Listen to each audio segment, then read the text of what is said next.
Donc, on est présentement avec Mathieu Landry, post-doctorant à l'École normale supérieure de Paris, au laboratoire de sciences cognitives et de sciences psycholinguistiques, présentement à l'UDM.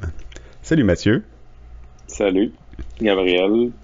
Je t'ai invité aujourd'hui pour parler d'hypnose. Puis l'hypnose au niveau des circuits du cerveau. L'hypnose, c'est quelque chose qui est comme de manière médiatique, c'est toujours représenté d'une manière un peu comme spirituelle, c'est toujours un peu des gens comme un peu étranges qui font ça, puis juste aussi comme quand on regarde des émissions de télé, c'est comme on enlève notre ceinture puis on a un serpent dans nos mains, t'sais. Puis moi je suis toujours un petit peu sceptique quand on parle d'hypnose, mais ça a l'air que c'est quelque chose, un phénomène réel. Est-ce que tu peux nous dire un peu c'est quoi l'hypnose? Ben, il y a deux volets à la question que tu viens de poser. Puis même, je dirais qu'il y en a trois, mais disons qu'on va le séparer en deux. Donc, le premier, c'est, il y a un folklore. Il y a toute une mythologie qui accompagne les phénomènes hypnotiques. Puis ça remonte à plusieurs centaines d'années. Et puis, même les grands chercheurs dans le monde médical, en France, on peut parler de gens qui ont vraiment fait avancer l'hypnose au point de vue médical. Je pense entre autres à Mesmer, non pas le magicien, mais Anton Mesmer. Et puis, jusqu'à aujourd'hui, il y a tout le temps eu ce folklore-là, cette mythologie-là qui a entouré l'hypnose, entre autres parce qu'il existe effectivement un volet de l'hypnose qui relève du spectacle, du domaine du spectacle. Donc, on connaît le Mesmer québécois, qui fait ses spectacles, qui est passé à la télé, et puis il n'est pas le seul. Donc, beaucoup de gens qui gagnent leur vie dans le divertissement, puis qui vont utiliser l'hypnose comme un outil, en fait, pour gagner leur vie, puis pour faire certaines choses, faire vivre des expériences, etc. Donc, il y a tout le côté mythique. Après, dans le folklore, il y a aussi des couches de mythologie au sens où les gens vont avoir toutes sortes de conceptions ou préconceptions par rapport à ce que c'est l'hypnose. Ça va être véhiculé beaucoup par la culture cinématographique, la culture littéraire. Il y a des films où, par exemple, par l'intermédiaire de l'hypnose, une personne peut prendre le contrôle de l'esprit d'autrui. Hein? Donc, on voit ça dans beaucoup de films. Il y a un film, par exemple, le Manchurian Candidate, qui est un film connu dans la culture hollywoodienne, en fait, repose sur cette utilisation-là. Puis, en plus, pour en rajouter une couche, le personnage principal vit de l'amnésie. Donc, il ne se souvient pas qu'on l'a mis sous hypnose. Puis, en plus, on a programmé chez lui des commandes pour faire en sorte qu'il va assassiner des gens importants aux États-Unis. Je pense que c'est le président. Je me souviens pas, mais ça se peut que je me trompe. Donc, il y a toute une couche culturelle, des mythes, en fond, qui habitent notre culture populaire. Hein. De l'autre côté, il y a la question scientifique de savoir, OK, on a des phénomènes où les gens répondent à des suggestions. Ils sont capables de produire certaines choses au niveau de leur esprit. Donc, l'hypnose est d'abord subjective. Les changements qui surviennent dans l'hypnose surviennent d'abord dans la conscience de la personne qui vit l'hypnose. Donc, par exemple, pour mettre ça plus concret, une personne qui vit de la douleur. Donc, avec l'hypnose, je peux utiliser des suggestions d'analgésie, faire en sorte que l'expérience douloureuse de cette personne-là va être modifiée au point où elle ne vivra plus sa douleur, ou en tout cas, elle va le vivre à un moindre degré. Donc, il y a ce phénomène-là que plusieurs chercheurs étudient dans le monde. Donc, il y a toutes sortes de groupes de recherche qui sont bâtis autour de la question d'essayer de mieux comprendre les mécanismes de l'hypnose. Comment ça se fait que des gens peuvent produire ce type de réponse-là, qui est surtout utilisé dans un contexte de thérapie. Donc, ça peut être une thérapie médicale, ça peut être une psychothérapie. Donc, l'hypnose, d'abord et avant tout, puis là, je suis extrêmement biaisé, donc j'ai un point de vue assez spécifique, mais l'hypnose est un outil. Donc, c'est pas une thérapie en soi. Il y a des thérapeutes qui sont en désaccord avec moi, qui vont dire que c'est une thérapie, mais la plupart des spécialistes vont vous dire, d'abord, je suis un spécialiste dans un domaine. Ensuite, dans ma boîte à outils, j'ai un outil qui s'appelle l'hypnose avec lequel je peux essayer d'atteindre des objectifs thérapeutiques. Donc, on pourra revenir à ces débats-là, là, à savoir est-ce que l'hypnothérapie existe ou pas. Dans ce contexte-là, à savoir qu'est-ce qu'est l'hypnose, il n'y a pas de consensus. Ça fait au moins une trentaine d'années qu'il y a des gros débats à savoir exactement quel est le construit, donc quel est l'objet qu'on étudie lorsqu'on parle d'hypnose.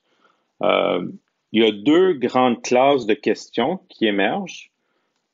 D'une part, pour certains chercheurs, l'hypnose est d'abord une forme altérée de la conscience. Donc, c'est-à-dire que par l'intermédiaire d'une procédure où je vais induire une transe hypnotique, puis là, il faut mettre un astérix parce qu'il n'est pas clair ce qu'est la transe hypnotique encore, mais certainement, il y a des gens qui rapportent un vécu subjectif qui est très différent de leur vie normale. Donc, on pourrait appeler ça la transe hypnotique. Donc, par l'intermédiaire de la transe hypnotique, je vais être en mesure d'amener l'individu à produire, comme je disais, des réponses hypnotiques qui sont en lien avec la suggestion que je vais lui donner. Donc, si on revient encore à mon patient qui, disons, un brûlé au 3e degré, cette personne-là souffre énormément, elle vit de la douleur. Donc, je vais amener le patient dans la transe hypnotique, je vais lui donner une suggestion d'analgésie, puis cette personne-là va immédiatement se sentir mieux, va immédiatement sentir que sa douleur est moins élevée. Donc, il y a cet objet-là qui est la transe. Pour certains chercheurs, elle est au centre de l'hypnose. Donc, l'hypnose est d'abord une forme altérée de conscience.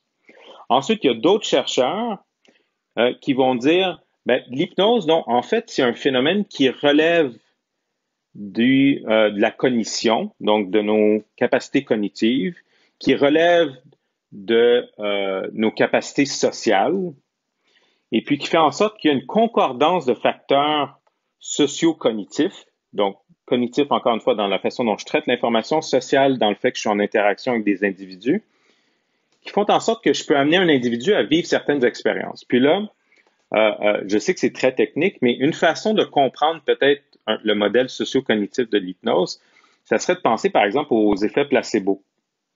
Hein? Donc, les effets placebo, c'est un phénomène bien documenté qui fait en sorte que, par moi-même, je peux vivre certains bénéfices thérapeutiques sans nécessairement qu'on me donne la thérapie comme telle. Donc, un placebo. On va me donner un placebo. Ce phénomène-là repose sur des construits sociaux. Par exemple, le fait que j'entre en interaction avec un médecin. Par exemple, le fait que j'ai toutes sortes de représentations symboliques de ce qu'est la médecine dans ma culture. Du fait que je m'attends à un bienfait d'entrer en interaction avec mon médecin.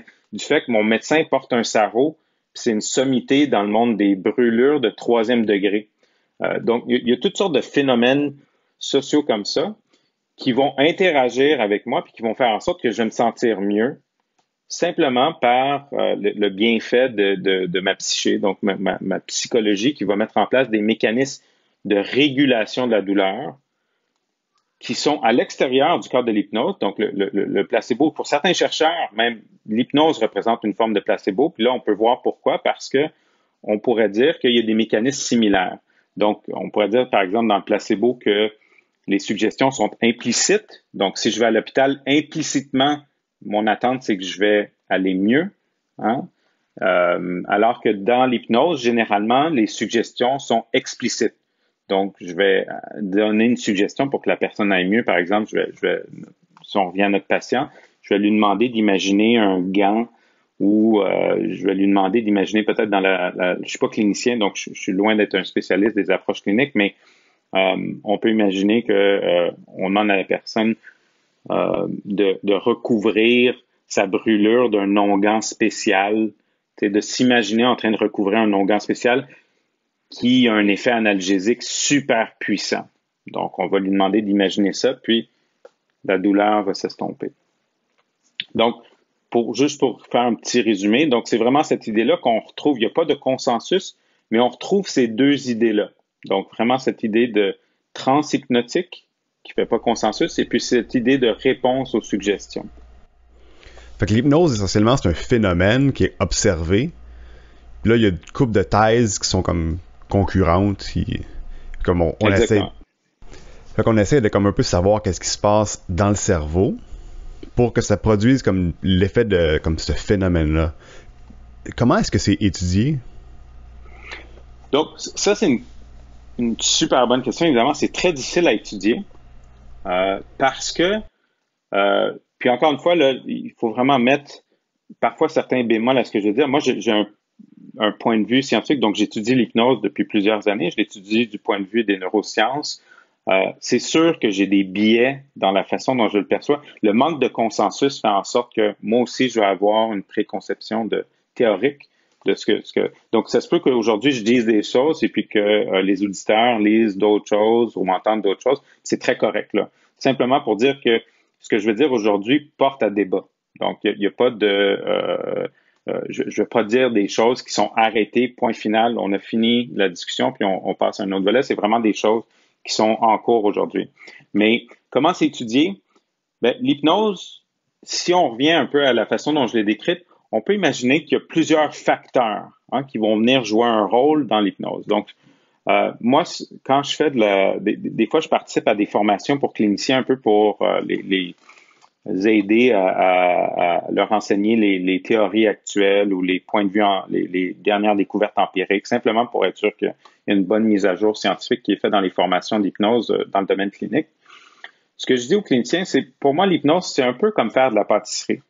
C'est-à-dire que la pâtisserie, là, ça demande vraiment un équilibre en différents ingrédients très précis, un équilibre très, très précis, où pour obtenir le résultat final, on doit vraiment mettre ces choses-là ensemble.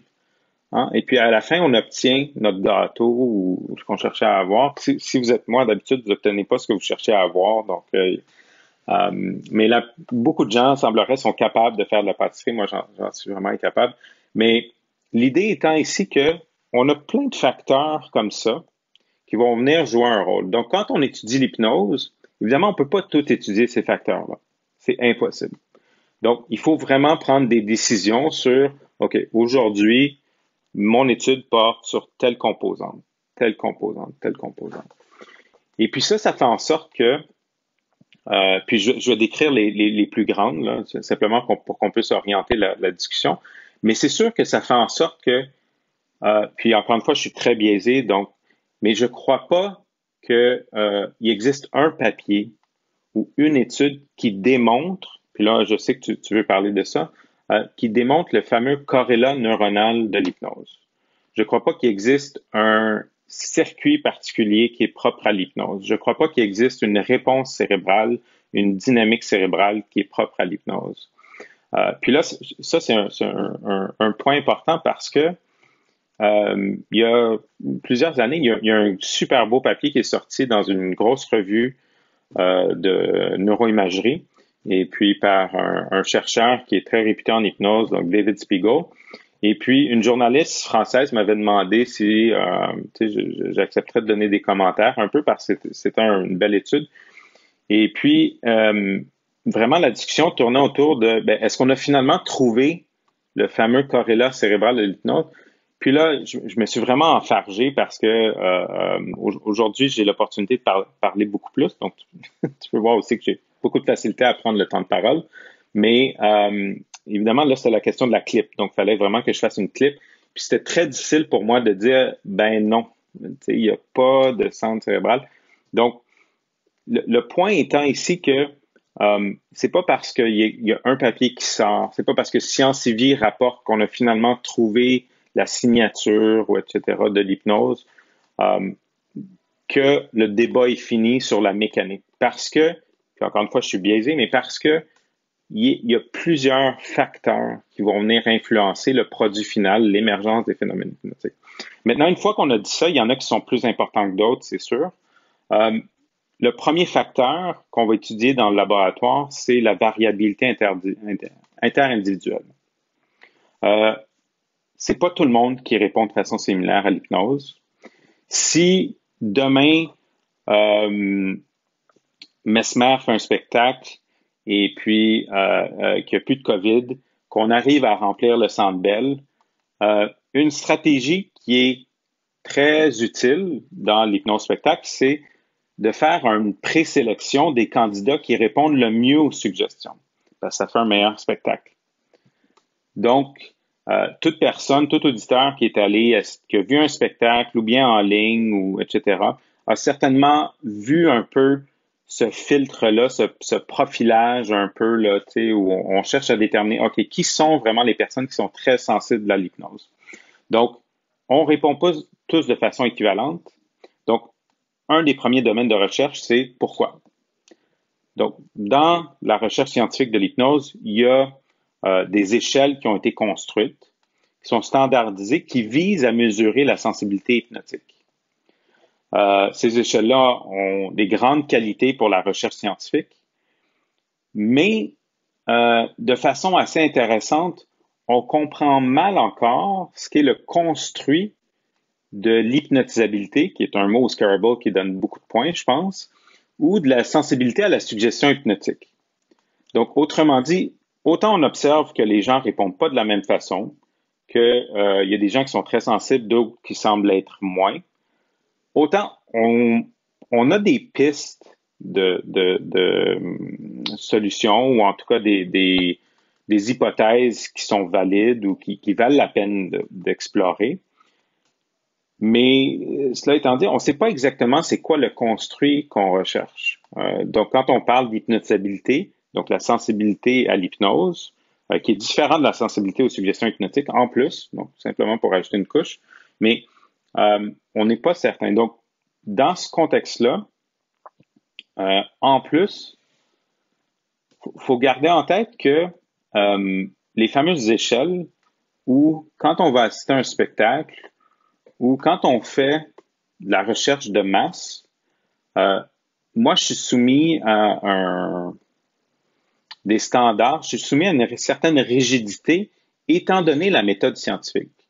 Et puis, évidemment, ici, l'objectif de mes travaux, c'est de m'assurer que les résultats obtenus peuvent être reproduits en Australie. Donc, si Marie-Jeanne veut reproduire mes travaux dans son laboratoire en Chine, par exemple, ben, je dois m'assurer d'avoir un standard qui est reproductible, donc qui est un cadre scientifique qui malheureusement est rigide.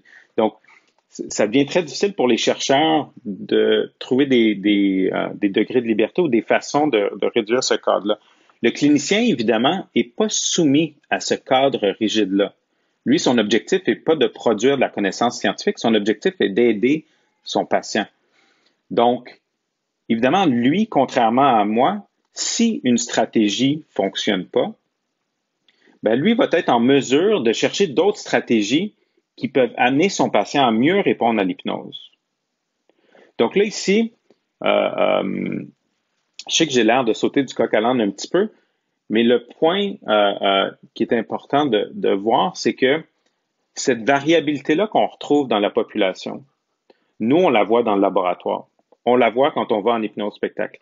Mais il n'est pas nécessaire qu'on la retrouve dans le cabinet du clinicien. Parce que c'est sûr que lui aussi, les gens vont répondre différemment aux stratégies thérapeutiques. C'est clair, on est tous des individus différents. On a tous un historique, un bagage. Les motivations qui font en sorte qu'on consulte sont toutes différentes. Néanmoins, le fait que moi, dans le laboratoire, j'ai un cadre extrêmement rigide, fait en sorte que je ne peux pas nécessairement bien adapter mon protocole expérimental pour essayer de maximiser l'effet hypnotique. Je pourrais, il y en a qui essaient de le faire, mais à ce moment-là, ça devient très difficile de reproduire les résultats ailleurs. Là. Si je dis à Pierre Jean-Jacques, j'ai fait une expérience scientifique, puis à chaque fois, j'ai adapté la suggestion de la façon dont je trouvais le mieux pour que le participant réponde, ben, il va me dire, ouais, mais je peux pas faire, je sais pas moi qu'est-ce que tu as fait, là, je comprends pas exactement qu'est-ce que tu as fait, puis ça devient difficile de reproduire tes résultats à ce moment-là, Mathieu, là.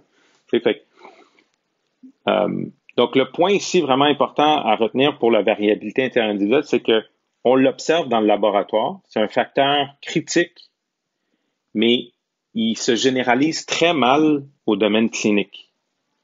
Donc, c'est difficile de faire un pont entre ce qui se fait dans le laboratoire et dans le domaine clinique, certainement sur ce point-là. Donc, ça, c'est le premier facteur. Deuxième facteur, puis il y en a trois. Donc, je vais essayer de passer les autres un petit peu plus rapidement, mais le deuxième, c'est l'idée d'induction hypnotique. Donc, le processus de transe hypnotique. Donc, les fameuses expériences altérées de conscience. Donc, on cherche à étudier, dans le fond, qu'est-ce qui fait en sorte qu'une personne va vivre une expérience altérée de conscience. Donc, ici, on parle d'expérience altérée de la temporalité, par exemple. Les gens, souvent sous hypnose, vont avoir une expérience du temps qui est très différente de la vie normale de tous les jours. Donc, le cas classique, là, c'est aujourd'hui, l'hypnose, surtout en Europe, est utilisée dans plusieurs chirurgies mineures, parfois même dans des chirurgies majeures. Il y a des travaux là-dessus, mais et puis quand on ramène ou quand la personne, suite à son opération, là, sort un peu de la transe, on lui demande, ça fait combien de temps? Donc, disons que ça fait 2 heures, l'opération a duré 2 heures. La personne va être surprise parce que pour elle, elle va avoir eu l'impression que ça a pris 20 minutes, 15 minutes. Donc, cette distorsion-là du temps, ça semble un thème récurrent, en tout cas chez au moins certains individus. Il y a des phénomènes d'absorption aussi qui sont extrêmement présents. Donc, c'est-à-dire que on demande à la personne de se concentrer sur un aspect de son expérience. Puis là, il y a toutes sortes de techniques, mais ça peut être quelque chose comme, on lui demande de se remémorer des vacances plaisantes. Donc là, la personne est absorbée dans cette image-là, dans ce qu'elle a vécu, puis des belles vacances avec sa famille. Puis là, elle se détache complètement de son environnement immédiat. Donc vraiment, cette capacité-là, puis il y a des gens là, qui ont une facilité à être absorbés dans leur expérience. Moi, j'aime bien aller travailler dans les cafés là, à Montréal. C'est pour les gens qui travaillent dans les cafés, je pense. Sûrement que vous avez déjà vu ça. La personne pas d'écouteur, capable de travailler son ordinateur. Donc, avec tout ce qui se passe aux alentours, focusé sur son travail, capacité à faire abstraction complètement de l'environnement. Donc, tout ce qui se passe, les discussions, donc vraiment une capacité attentionnelle là, à être focusé. Puis, ça s'accompagne vraiment d'un vécu subjectif particulier que la plupart des gens, je pense, ont expérimenté quand ils ont, par exemple, lu un livre ou un bon livre, ou vu un film dans lequel on est complètement absorbé. Là, on est comme, wow, on a l'impression de ne plus être un individu, mais on est presque partie prenante là, du film. Ouais, c'est des états comme psychologiques particuliers, puis je me rappelais plus du terme exact, mais c'est souvent décrit en anglais comme être in the zone. Ouais, flow state, exactement. Flow state. C'est exactement ça. Les fameux flow state où je fais la courbe en U parce que on essaye souvent, quand on a des performances à faire, de maximiser notre performance. Puis, il y a comme un niveau attentionnel qui est comme maximal où là, on est complètement in the zone, comme tu as dit. On est complètement absorbé par ce qu'on fait. Puis là, il n'y a rien d'autre qui compte. Là. Il y a vraiment, au point où même on a... c'est très difficile à décrire comme expérience, mais je pense que la plupart des gens ont fait cette expérience-là. Là. Mais il y a comme cette désintégration de l'ego. Je veux dire, j'ai plus l'impression d'être un sujet en train de regarder un objet, mais je fais quasiment partie de l'objet. Donc, effectivement, il y a toutes sortes de travaux de recherche sur cet aspect-là. Il y a des aspects, puis tu voulais parler de conscience, qui relèvent davantage de la dissociation. Les gens font l'expérience, si je leur donne une suggestion, certaines personnes, c'est pas tous, certaines personnes vont avoir l'impression de répondre à ma suggestion en dépit de leur volonté. Donc là, c'est une caractéristique hyper intéressante où les gens ont l'impression que la réponse à la suggestion se fait automatiquement, involontairement. Donc, puis là, tu peux voir comment ça nourrit toute une culture, sur le fait de contrôler l'esprit d'autrui. Évidemment, il est démontré qu'on peut pas avoir le contrôle de l'esprit d'autrui, donc je vais tout de suite défaire ce mythe-là. Là. C'est impossible pour moi, même via hypnose ou pour toute autre façon, de contrôler l'esprit d'autrui. C'est impossible, c'est bien démontré. Je peux pas vous faire changer vos critères moraux. Si vous avez des principes moraux, il est possible que, de la même façon, quand on prend par exemple de l'alcool, certaines personnes deviennent désinhibées.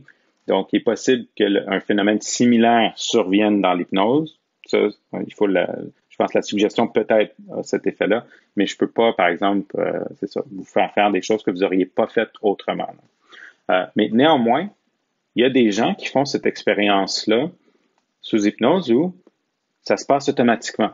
Je leur donne la suggestion, puis je leur dis, maintenant, je veux que tu tiennes ton bras devant moi, puis ton bras est comme une barre de fer, puis là, tu n'es plus capable de le plier. Donc, tu n'es plus capable de plier ton bras. Donc là, la personne a l'impression comment ça je suis plus capable de plier mon bras? Comme si, indépendamment de sa volonté, il y avait cette réponse hypnotique-là qui survenait. Donc, ça, c'est un aspect vraiment qui est intéressant au niveau de la conscience. Puis le troisième facteur, donc j'en ai dit deux. Donc, j'ai dit la variabilité interindividuelle. J'ai dit la transe hypnotique, donc l'expérience subjective. Le troisième, c'est les fameuses suggestions. Donc, les suggestions, souvent, donc, il y a toutes sortes de suggestions, là, je ne veux pas les réduire, mais une qui m'intéresse, moi, d'autres chercheurs ont certainement d'autres intérêts, moi, c'est le fait que les suggestions, souvent, ont un contenu visuel très riche, ou en tout cas, ont certainement un contenu imaginaire très, très riche. Donc, il est courant en hypnose de demander à la personne d'imaginer quelque chose. Puis ça a un effet très puissant. Puis j'ai peut-être deux petites expériences, là, si on a du temps, là, que je peux partager avec les auditeurs, qui je pense est vraiment intéressantes, qui se sont passées dans le milieu clinique. C'est des médecins qui m'ont partagé ça. Donc, une médecin, entre autres, qui travaille en soins palliatifs, donc en soins de fin de vie, elle avait une patiente assez âgée, une dame, cancer, stade 4, et vraiment là. Et puis elle, ce qu'elle rêvait de faire, c'est retourner dans sa décapotable, puis conduire en Estrie, là, les routes d'Estrie, là, les petites routes, et puis c'est ce qu'elle aimait faire, elle. Puis là, malheureusement, sa condition médicale faisait en sorte que c'était beaucoup trop risqué, puis c'était impossible. Là, fait que cette médecin-là, elle a décidé d'utiliser l'hypnose. Elle a dit, on va utiliser le pouvoir imaginaire de l'hypnose. On va amener la patiente à vivre cette expérience-là. Puis là, évidemment, pour la dame qui a vécu cette expérience-là, donc la dame pouvait vivre, être au volant de sa décapotable, sentir ses cheveux dans le vent. Donc là, on va utiliser tout le pouvoir de la suggestion pour... puis je fais ce geste-là parce que souvent, dans les cas de douleur, on utilise l'exemple du gant, mais tout ça pour dire, on va utiliser un contenu, on va essayer de mettre du contenu dans nos suggestions, pas trop évidemment parce que, puis là, un clinicien serait meilleur que moi pour le décrire, mais l'idée étant que on veut faire en sorte que la suggestion, qui est souvent un contenu imaginaire, se transforme en réponse équivalente. Donc, ce que moi je mets dans la suggestion, le patient ou la personne va produire une réponse qui correspond au contenu que j'ai mis. Donc, si je te dis de sentir ou d'entendre une mouche, de sentir le vent dans tes cheveux ou d'entendre une mouche, c'est l'expérience que je veux que tu vives. Donc, ce que ton cerveau va faire, ce que toi tu vas faire, c'est que tu vas transformer ce contenu-là en réponse hypnotique.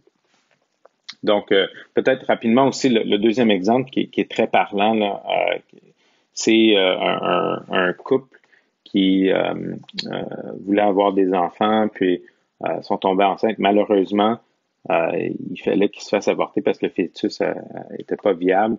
Et puis, évidemment, c'est un énorme deuil pour ce couple-là. Puis, une des stratégies qui a été employée par une thérapeute, c'est d'amener le couple à imaginer en train de parler avec leur enfant qui n'était pas né, puis de lui expliquer la situation. Puis, encore une fois, on voit cette idée-là d'utiliser l'imaginaire, d'utiliser le contenu pour essayer d'amener le cerveau à produire une réponse à l'hypnose. Donc, c'est les trois grands facteurs qui sont utilisés dans la littérature, surtout dans la littérature neuroscientifique. Après, là, j'ai pris des exemples vraiment extrêmes au niveau de la suggestion, mais généralement, on a des suggestions dans le laboratoire plus simples.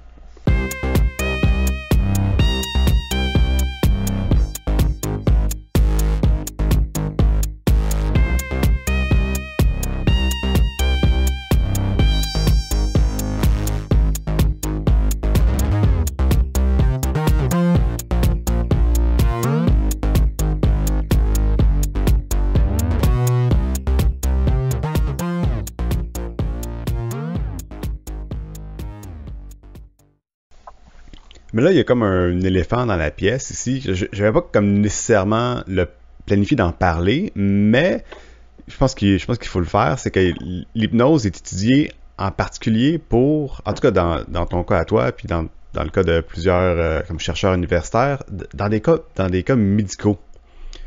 Pour, justement, tu l'as mentionné plusieurs fois précédemment dans l'entrevue, pour pallier la douleur. Puis on remarque que ça a des effets comme réels. Est-ce que tu peux un peu nous parler de ça? C'est quoi les comment ça se passe? Puis pourquoi est-ce que soudainement, genre, une fois qu'on est sous suggestion hypnotique, on ressent moins de douleur. En tout cas, pour certains d'entre nous, là, tu vas peut-être éclairer ça pour nous. C'est une grosse question. Il n'y a pas de réponse directe, donc c'est pas clair. En tout cas, c'est certainement pas aussi clair que, par exemple, il y a des modèles sur le placebo qui, à mon avis, sont beaucoup plus élaborés que ce qu'on retrouve dans l'hypnose. Et puis ici, c'est peut-être, des fois, il y a des différences qui émergent entre le placebo et l'hypnose. Puis là, il pourrait y en avoir une. Il y a des gens, moi je dois dire d'emblée, je suis pas un spécialiste de la douleur, donc il y a certainement des gens mieux placés que moi pour parler directement des mécanismes, mais néanmoins, au niveau cérébral, ce qu'on constate, c'est que si je donne une suggestion qui vise à produire de la régulation, ce que je veux dire par là, c'est du contrôle. Donc, par exemple, contrôler la douleur, contrôler un processus, contrôler une expérience, exercer un plus gros contrôle. Hein, parce qu'on peut faire la différence, par exemple, entre produire une expérience, donc je veux t'amener à produire, ou diminuer, inhiber une expérience. Donc là, la douleur, si on veut inhiber. Ce qu'on sait, puis ce qu'on observe dans le scanner pour regarder le cerveau, c'est que le contenu de la suggestion que je vais donner, donc par exemple au niveau de la suggestion d'analgésie pour contrôler la douleur, va avoir des conséquences sur les ondes cérébrales qui sont associées à la douleur. Donc, il y a deux, il y en a certainement plus, là, mais il y a des travaux qui démontrent sous hypnose, par exemple, que deux régions qui sont fortement corrélées à l'expérience de douleur, donc une région qui s'appelle le somatosensoriel, une autre région qui s'appelle le cingulaire antérieur, donc le somatosensoriel se retrouve un peu passé la ligne médiane, et puis le cingulaire, donc, il fait partie des régions interhémisphériques. Là, c'est sûr que les auditeurs ne peuvent pas nous voir, mais bref, il y a deux régions. Le cingulaire, c'est dans le milieu, c'est comme entre les deux hémisphères, puis ça fait comme un travail de connexion entre les deux. C'est ça que j'ai compris. Ça, c'est les connexions interhémisphériques. Mais le cingulaire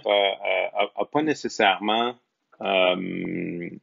et pas les connexions axonales. Donc, toi, je pense que ce que tu décris, c'est plus le corps calleux, donc qui réunit les deux hémisphères. Mais le cingulaire est vraiment une région du cerveau, mais effectivement, c'est une région cachée entre les deux hémisphères, qui est, en tout cas pour les chercheurs comme nous, qui est difficile d'accès. Évidemment, on a plus facile d'accès les régions à la surface. Ça, c'est vraiment enfoui, caché entre les deux hémisphères. Mais néanmoins, le point étant ici que ces deux régions qui sont fortement sollicitées. Le mot activé est fort, là, sollicité, mais disons sollicité, c'est un bon mot. Donc, qui sont associés certainement à l'expérience de douleur. Et puis, ce qui est particulier, c'est que chacune des régions, puis ça, c'est des travaux qui ont eu lieu par un chercheur à l'Université de Montréal, pour ne pas le nommer Pierre Rainville. Pierre, ce qu'il a démontré, c'est le fait que chacune des régions est associée à une composante de la douleur. Donc, le somatosensoriel est davantage associé à l'intensité, hein, le degré de douleur que je vais vivre. Mais aussi la douleur, il y a une dimension, puis ça c'est intéressant, il y a une dimension affective qui est associée à la douleur. Hein. Il y a une dimension de détresse émotionnelle que je vis lorsque je vis de la douleur. Puis la détresse est davantage associée au cingulaire antérieur. Donc ça c'est vraiment intéressant parce qu'on peut le départager. Donc intensité somatosensorielle, et puis niveau plus émotif, davantage au cingulaire antérieur. Et puis le domaine affectif. Puis ce que je peux faire, c'est donner une suggestion qui vise à altérer l'une ou l'autre des dimensions. Donc, je peux donner une suggestion qui vise à altérer le niveau d'affectivité, donc le niveau de détresse affective qu'une personne va vivre. Puis là, ce qu'on va voir, c'est qu'il y a des variations au niveau de la région du cingulaire antérieur, donc la région qui est associée au niveau de l'affectivité de la douleur. Mais la région qui est associée à l'intensité ne changera pas ou changera très peu. Et vice-versa. Donc, je peux donner une suggestion qui vise uniquement l'intensité, et puis pas le domaine affectif, et puis changer l'activité dans le somatosensoriel. Donc, le point étant ici qu'on peut donner un contenu de suggestion très précis et altérer des régions cérébrales qui sont directement associées avec l'expérience. Puis on peut faire la même chose, encore une fois, ça a été très, très bien démontré avec les aires visuelles. Donc, je peux altérer les régions associées au traitement de l'activité visuelle à l'aide de suggestions qui visent à altérer la vision. Donc, par exemple, ce qui a été fait, il y a plusieurs grandes études en neuroimagerie qui ont été faites avec demander à des gens de voir en gris, donc des schémas là, de couleurs, ou au contraire, mettre de la couleur sur des schémas gris. Donc, puis là, on a la correspondance. Donc, ce qui nous fait dire que évidemment, on n'avait pas besoin de la neuroimagerie pour prouver que l'hypnose est réelle. Là. Cette idée-là que la neuroimagerie est venue prouver que l'hypnose existe, c'est complètement faux. Là. Je pense qu'on avait juste besoin de demander aux patients qui vivent. Néanmoins, ça vient valider certains modèles théoriques où on dit, OK, il y a une suggestion qui se donne, puis il y a vraiment des changements cérébraux qui correspondent là, avec la suggestion. Là. C'est pas juste un épiphénomène, c'est pas juste un phénomène en parallèle. Non, il y a vraiment des variations en lien avec l'expérience douloureuse qui correspondent à nos modèles actuels de douleur lorsqu'on étudie le cerveau. Là. Donc, je pense que c'est ce qui est vraiment intéressant. Là, ouais, c'est ça, c'est que ça produit des réactions comme physiques réelles à l'intérieur, comme du cerveau. Puis je pense que c'est une bonne opportunité pour parler des corrélats neuronaux. Puis ce qui est intéressant, moi je trouve avec la neuroimagerie puis la recherche comme dans le cerveau, c'est que bon, moi je dis ça en tant que quelqu'un qui connaît pas ça, mais j'ai l'impression souvent que on parle de corrélats neuronaux parce que on n'est pas exactement sûr qu'est-ce qui se passe pareil. C'est qu'on fait une expérience, on essaie on donne une sensation à quelqu'un, peu importe c'est quoi, puis on regarde, oh, c'est quelle partie du cerveau genre qui fonctionne pendant que la personne reçoit l'expérience, mais on n'est pas encore sûr genre de exactement comme pourquoi ça se passe puis qu'est-ce qui se passe. Mais on sait qu'il y a des affaires qui se passent. Ça, c'est les corrélats neuronaux, si je me trompe pas. En fait, la question le fameux corrélat neuronal, c'est deux choses qui varient ensemble. Donc, d'un côté, on est intéressé à un phénomène psychologique particulier. Donc, je sais pas moi, pour être sûr de rendre ça encore plus compliqué, là, prenons les hallucinations. Donc, on est intéressé aux hallucinations. Hein? Donc, on demande à la personne de vivre une hallucination. Et puis là, cette personne-là va, sur une échelle, on lui demande, OK, de 1 à 7, décris-moi l'intensité de ton hallucination. Donc, elle va nous mettre 6, par exemple. Donc, elle a vécu une expérience assez riche. Puis ensuite, on va aller voir, OK, ben, quelle est la variation dans l'activité cérébrale qui correspond au chiffre 6 qu'elle vient de mettre.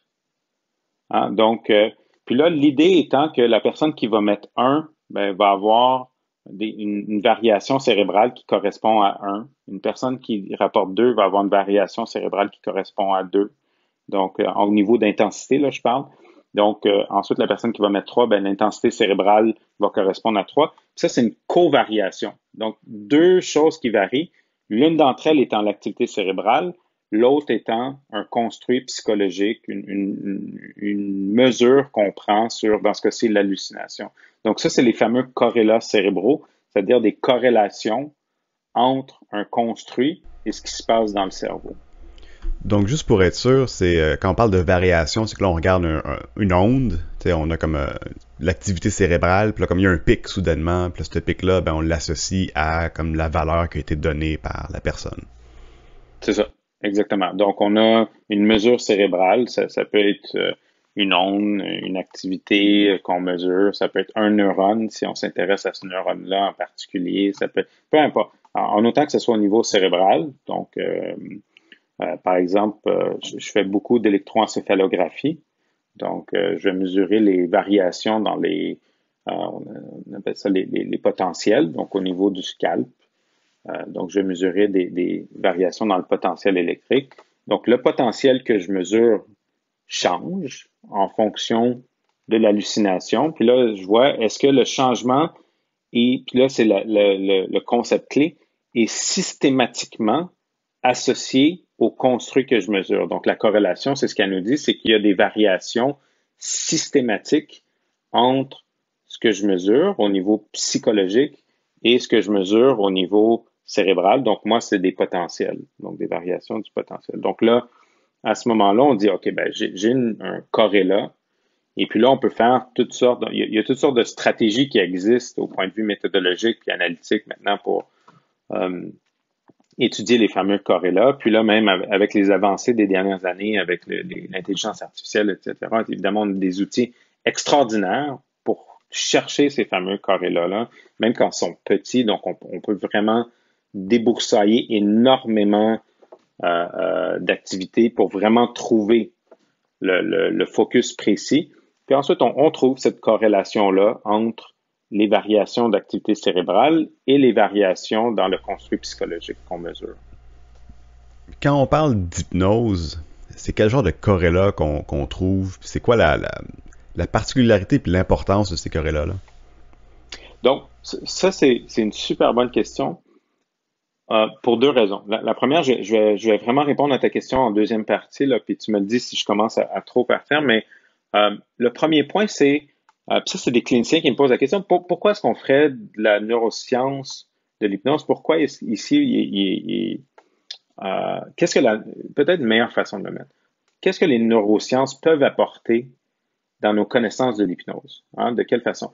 Puis, il y a plusieurs raisons pour lesquelles on ferait, mais une des choses que les neurosciences amènent certainement, c'est cette capacité-là à circonscrire l'objet de recherche et puis à essayer de comprendre la mécanique qui est sous-jacente. Donc, si votre mécanicien vous explique comment votre voiture fonctionne et qu'est-ce qui a cassé entre la pédale sur laquelle vous pesez et la roue qui tourne, ben là, vous allez mieux comprendre ce qu'il doit faire, quel type de réparation. Vous allez vous dire, ah ouais, mais tu sais, dans ce cas-là, change pas mes calipers. Je sais pas c'est quoi un caliper, mais change-le pas parce que je sais que ça fait pas partie de ce que tu viens de me décrire, tu sais, dans la mécanique des choses. Donc, mécanique étant ici, on parle de cause à effet. Donc, quelle est la cause, la réaction à la cause, la deuxième réaction, troisième réaction. Donc, on cherche à comprendre avec les études présentement en neuroimagerie, on cherche à construire des modèles théoriques,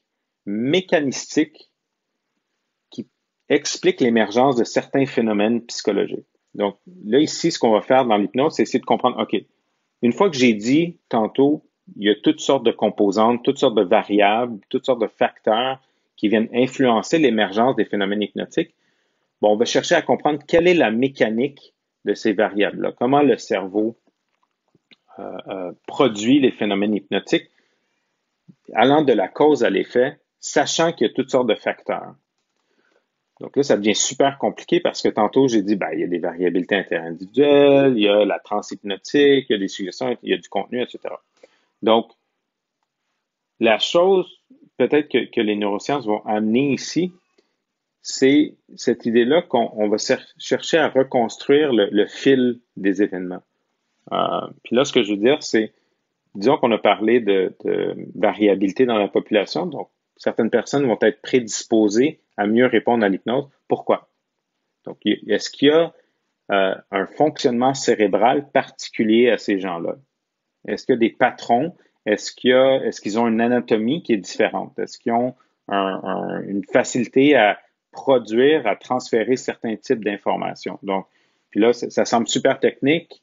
Pour le mettre plus concret, est-ce qu'une personne qui a des très grandes compétences attentionnelles va avoir plus de facilité à être absorbée dans son expérience, puis ensuite à produire un phénomène hypnotique? Donc, au premier, je dirais, dans notre fil, dans la reconstruction de l'expérience, donc, on va avoir ça, les prédispositions.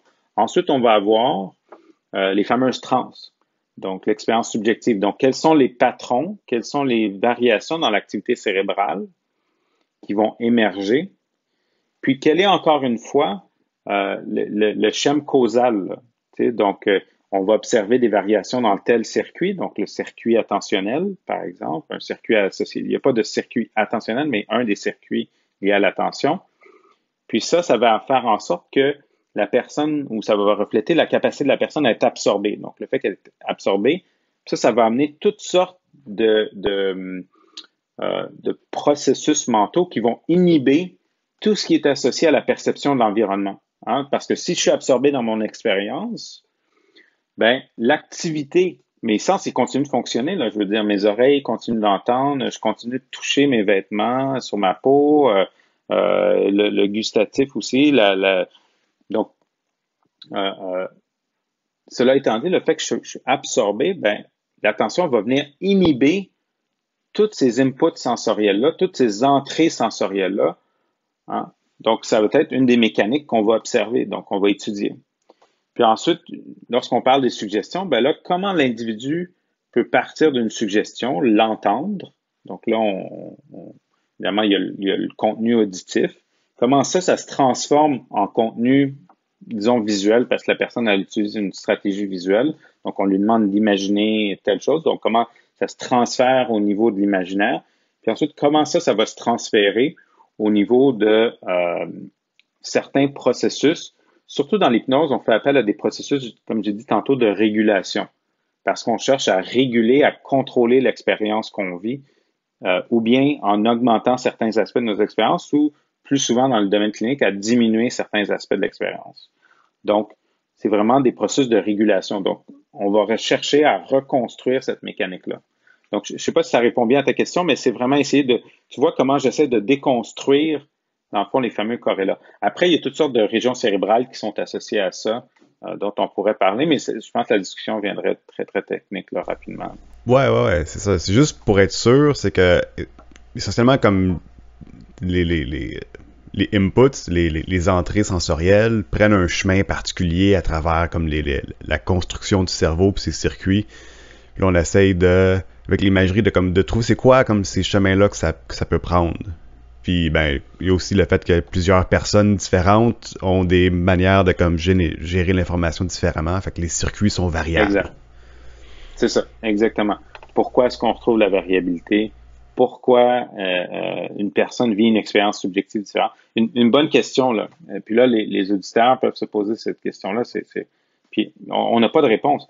Comment ça se fait qu'une personne qui, dans la vie de tous les jours, vit, se sent en contrôle des gestes qu'elle fait? La plupart des gens, là, c'est presque pathologique là, de se sentir pas en contrôle de ses gestes et de ses actions volontaires. Là.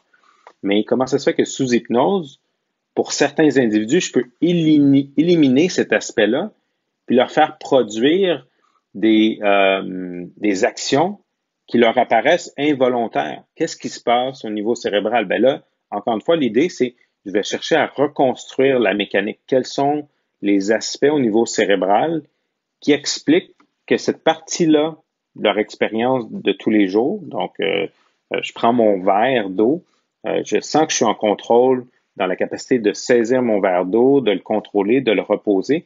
Mais comment ça se fait que sous hypnose, une personne peut sentir une perte de contrôle?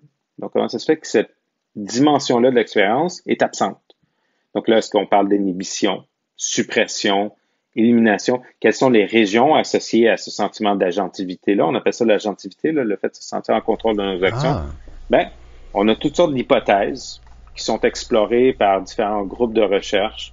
Parce qu'évidemment, c'est un phénomène particulier. Là. C'est vraiment généralement les distorsions d'agentivité, comme on les appelle, sont liées à la pathologie. Donc là, l'hypnose n'est pas une pathologie. Là. Comment ça se fait qu'on peut reproduire ces phénomènes-là? Ah, c'est intéressant ça. Fait qu'on peut comme ça pourrait être une manière d'élucider comme le fonctionnement de certaines pathologies à travers comme les recherches sur l'hypnose. Intéressant. Exact. En fait, même je peux même rajouter. Puis c'est intéressant que tu prends cette route-là. L'hypnose, parfois, par certains groupes, va même être utilisée comme un modèle pour faire de la recherche sur certaines pathologies. Donc, parce qu'on arrive à produire des phénomènes psychologiques qui, autrement, sont extrêmement difficiles à reproduire à l'extérieur dans le laboratoire. Donc, on va prendre l'hypnose, on va prendre une personne puis lui faire produire un phénomène pour essayer de mieux comprendre, OK, est-ce que la façon dont la personne produit ce phénomène-là est similaire à ce qu'on retrouve lorsque je prends des patients qui présentent une certaine psychopathologie qui a ces caractéristiques-là. Là. Donc, on va parler d'hypnose instrumentale dans un contexte scientifique. Ouais, c'est intéressant ça, parce que tu sais, souvent qu'on parle de comme certaines pathologies, que ce soit comme Les sociopathes, psychopathes. T'sais, pour prendre des exemples extrêmes, là, les gens Ouais, narcissiques, souvent c'est apparemment, là, ce qui est remarqué, c'est que comme les parties du cerveau qui sont associées, qui ont des corrélats neuronales à l'empathie, admettons, sont comme moins sollicités ou comme sont plus petits, genre moins de matière blanche ou peu importe ce que c'est. Pas un expert ici. Mais donc avec l'hypnose, on pourrait comme rendre ces parties-là moins actives et voir comme s'il y a vraiment un lien avec ça. Donc un modèle. exact. Exactement. C'est un modèle. C'est une façon d'étudier ça. Un exemple concret que je peux donner, il existe des troubles neurocognitifs où les patients atteignent certaines lésions, donc suite à un accident vasculaire cérébral ou un choc à la tête, ou même parfois, malheureusement, ça va être associé à la démence ou bon, toutes sortes de maladies. Une personne peut oublier le nom de certains ou perdre certains concepts. Hein, par exemple, perdre le concept de verre ou perdre le concept d'ordinateur. Puis c'est vrai que c'est assez spectaculaire. Là, il y a des phénomènes connus. Mais avec l'hypnose, certains chercheurs ont essayé, il y a un nom à cette technique qui s'appelle l'agnosie. Donc, et puis, certains chercheurs ont utilisé l'hypnose pour reproduire ce phénomène-là, parce qu'il y a certains individus qui, effectivement, je peux utiliser une suggestion pour faire en sorte qu'ils ont l'air de perdre le concept, ce concept-là. Donc, il y a pour les gens qui, comme moi, ont un certain âge plus avancé, se souviendront de son nom m'échappe, un comédien bien connu qui jouait un policier à la télé. Bref, c'est pas grave. Il était à Tout le monde en parle. Mesmer était présent et Mesmer lui a fait oublier le chiffre 7. Donc, il me semble que c'est ça. Donc, et puis incapable, donc on lui demande de compter jusqu'à 10. 1, 2, 3, 4, 5, 6, 8, 9, 10. Donc, incapable de se souvenir du concept du chiffre 7. Donc, on peut utiliser ça comme un modèle d'étude de ce trouble neurocognitif-là. Après, la question est de savoir est-ce que c'est un modèle valide ou pas. C'est des grandes questions. C'est des questions que la science va résoudre et puis tente de résoudre, parce que certainement, il y a des différences. Mais il y a peut-être aussi des ressemblances qui nous permettent d'identifier certaines caractéristiques qui sont fondamentales pour mieux comprendre et le cerveau et le trouble en tant que tel. J'aimerais amorcer la fin de l'entrevue en posant une question sur les implications que ça a pour la conscience, en fait. Puis, tu l'as mentionné, je savais pas que c'était quoi le terme en français, l'agentivité, parce que je le vois souvent en anglais comme agency. Souvent, quand on parle, mettons, je m'intéresse aux jeux vidéo, fait que c'est comme player agency, puis des affaires de même. Je suis content de savoir que ça existe en français. L'agentivité en tant que processus mental, c'est une partie de ce qui nous donne notre sens de soi. Puis, c'est quoi les implications de l'hypnose, puis de l'agentivité, puis de la conscience? Est-ce que... Donc, Oh, vas-y. ben, ça, c'est des grandes questions fondamentales. On peut dire, dans les grandes questions scientifiques non résolues, il y a évidemment la question de savoir ce qu'est la conscience. Comment ça se fait que, euh, puis là, il y a des gens peut-être qui vont trouver que c'est un réductionnisme accru que je fais, mais comment ça se fait qu'une machine faite de chair et d'os comme nous euh, a cette expérience extrêmement riche? Hein, pour plusieurs grands penseurs, ben, ils ont adopté une position qu'on appelle le dualisme, hein, c'est-à-dire d'une part, il y a la matière, d'autre côté, il y a l'esprit. Donc, et puis après, il y a toutes sortes de questions à savoir ben, quel type d'interaction se produit et puis comment on démontre ça, hein, comment on démontre les interactions corps-esprit. Donc, c'est des sujets philosophiques passionnants, mais très difficiles, où la plupart des chercheurs comme moi ont des positions qu'on dit matérialistes ou physiques ou monistes physique. Puis là, il y a des philosophes certainement qui sont plus à même que moi pour expliquer exactement ça en quoi ça consiste. Mais l'idée étant ici que effectivement, on réduit la conscience à une activité cérébrale, euh, probablement en lien. Je pense qu'aujourd'hui les évidences sont assez claires, probablement en lien avec le corps. Donc c'est pas un cerveau qui est complètement détaché de son corps. Au contraire, c'est un cerveau qui est appris à fonctionner dans un corps spécifique, qui a une forme spécifique.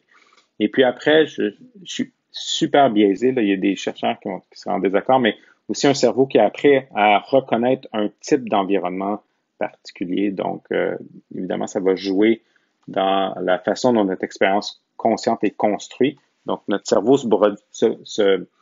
a pour rôle, encore une fois, des gros astérix pour moi, de produire un modèle de la réalité.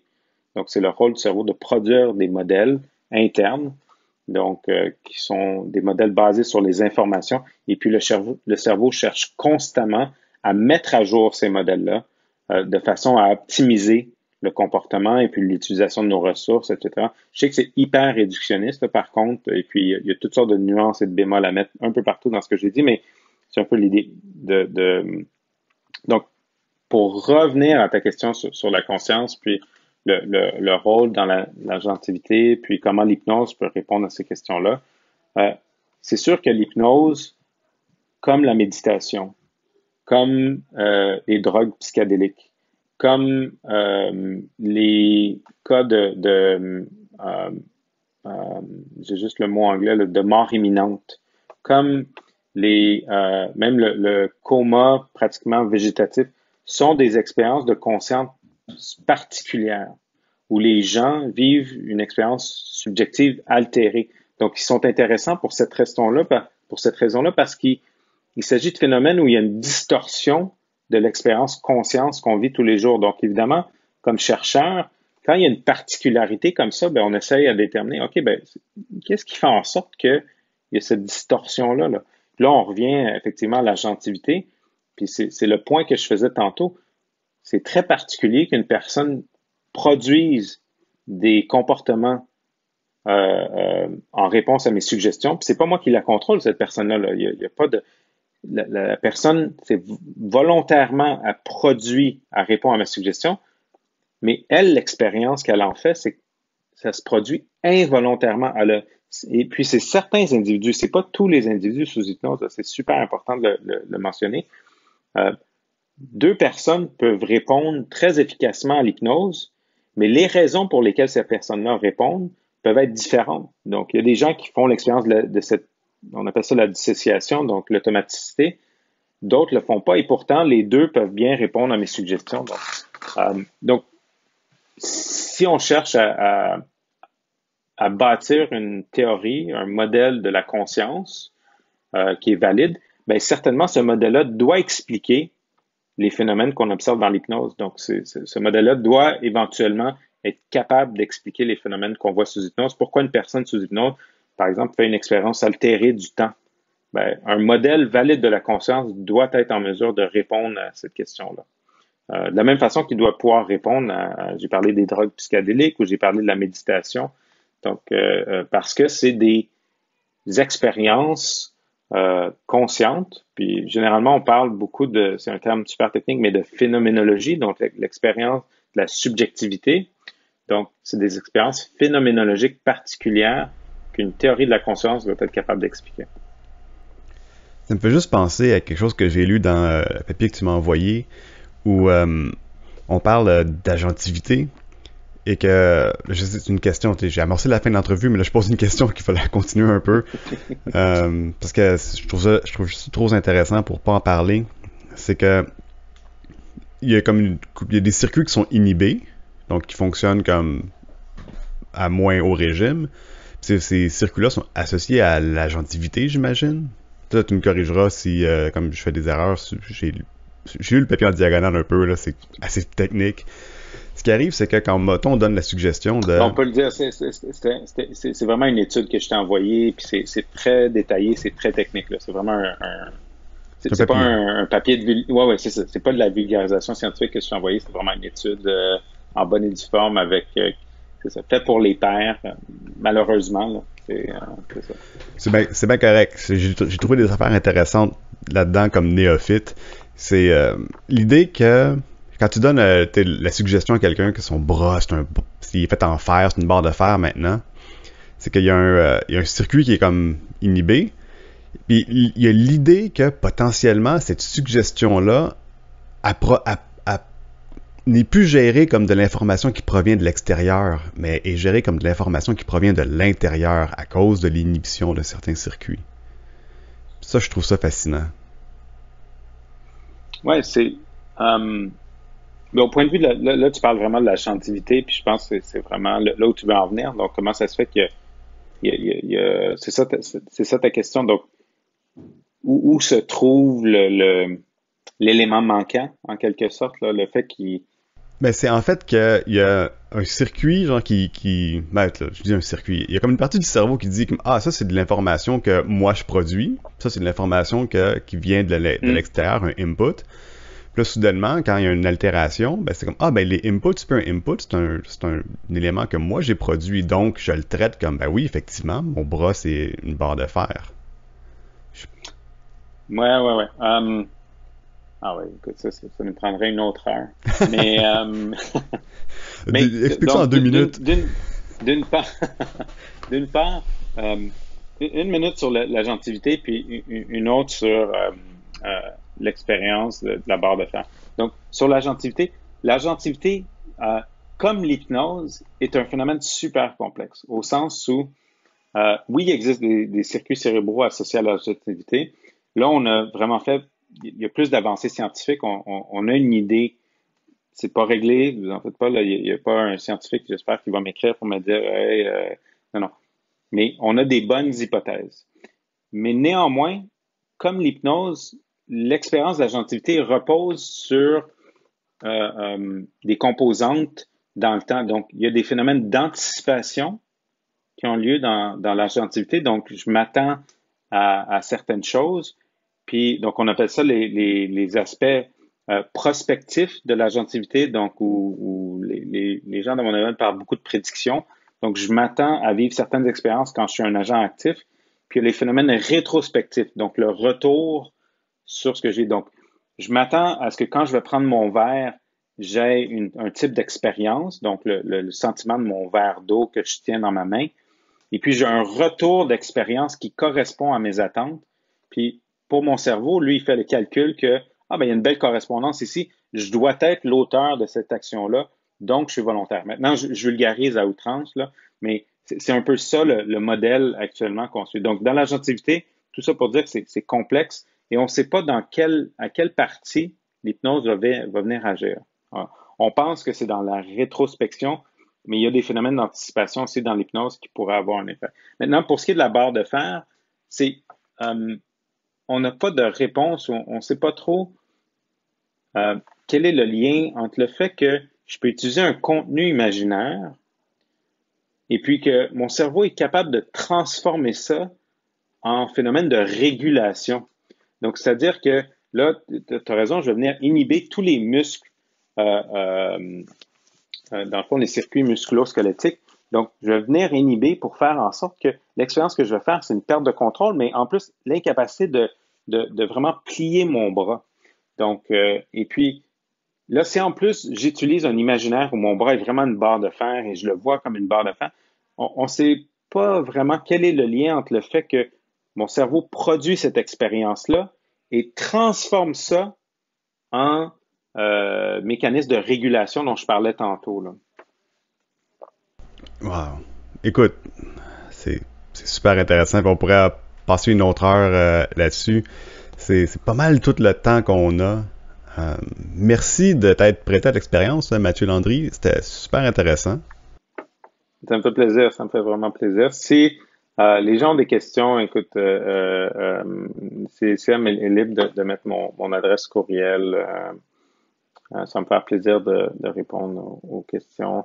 S'il y a des gens qui sont intéressés aussi à l'hypnose d'un point de vue clinique, je les invite à aller sur le site de la Société québécoise d'hypnose, donc sqh.info, où sont répertoriés les professionnels de la santé qui utilisent l'hypnose dans un cadre clinique. J'encourage fortement les gens qui veulent utiliser l'hypnose dans un cadre d'une thérapie de vraiment aller voir le site et puis de trouver une personne qui est un professionnel de la santé d'abord et avant tout. Excellent. On va mettre tout ça dans le post Facebook qui va accompagner l'émission. Merci encore. Ça fait plaisir, Gabriel.